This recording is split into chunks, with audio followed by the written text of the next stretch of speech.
প্রত্যেককে কমপক্ষে part time দাওয়াতের কাজ করতে হবে। দাওয়াত এবং তাবলীগের কাজটা এটা এখন আমভাবে সকলের উপর বর্তিয়ে গিয়েছে। এটা ব্যাপারটা এমন নয় যে ওলামায়ে কেরামগণ দাওয়াতের কথা বলবেন, তাবলীগের কথা বলবেন, আমাদের উপর কোনো জিম্মেদারি নাই, ব্যাপারটা কিন্তু এমন নয়। আমাদের প্রত্যেককে সৎ কাজে আদেশ করতে হবে, অসৎ কাজে নিষেধ করতে হবে। এবং আপনারা তো সবাই জানেন, হুযায়ফা রাদিয়াল্লাহু আনহু থেকে যে হাদিসটা বর্ণিত হয়েছে সহিহ মুসলিম শরীফে এসেছে, যে যদি আমরা সৎ কাজে আদেশ না করি, অসৎ কাজে নিষেধ না করি, তাহলে আল্লাহর পক্ষ থেকে বিপদ আপদ, বালা মুসিবত, গজব আসবে। এই সময় ওই কম দোয়া করবে, কিন্তু এই দোয়া আল্লাহর দরবারে কবুল হবে না। তাই আল্লাহ রাব্বুল আলামিন আমাদের সবাইকে সৎ কাজে আদেশ করার তৌফিক দান করেন, অসৎ কাজে নিষেধ করার তৌফিক দান করেন, হালাল খাওয়ার তৌফিক দান করেন, এবং দাওয়াত ও তাবলীগের সবাইকে এই মেহনতে যুক্ত থাকার তৌফিক দান করেন। আর সর্বশেষ যে কথাটা বলতে চাই সেটা হলো, এই দিন কায়েমের যে স্বপ্ন, এই স্বপ্নে আমাদের সবার দাওয়াতের সাথে জিহাদের তামান্না থাকতে হবে, শাহাদাতের মৌতের তামান্না থাকতে হবে। আমি আবারও রিপিট করছি, এই মিশনে আমাদের সবাইকে দাওয়াত এবং শাহাদাতের তামান্না থাকতে হবে।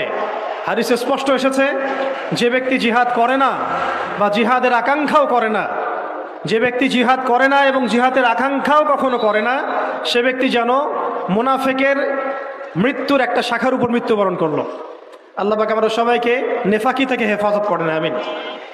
সম্মানিত উপস্থিতি এবং আমার সামনে উপবিষ্ট তরুণ প্রজন্মের দিনী ভাইরা, এই 10টা কাজ যদি আমরা করতে পারি, আমরা আশা করি এই 10টা কাজের সমন্বয় হলে আস্তে আস্তে হলেও আমরা ইনশাআল্লাহ তাআলা অচিরেই বাংলার জমিনে পরিপূর্ণ দিন কায়েম বলতে আমরা যা বুঝি, আল্লাহর জমিনে আল্লাহর দিন প্রতিষ্ঠা এবং শরিয়া বিধান প্রতিষ্ঠা, এটা কোনো অসম্ভব বিষয় নয় এবং এটা কোনো সময় সাপেক্ষ বিষয় হবে না ইনশাআল্লাহ।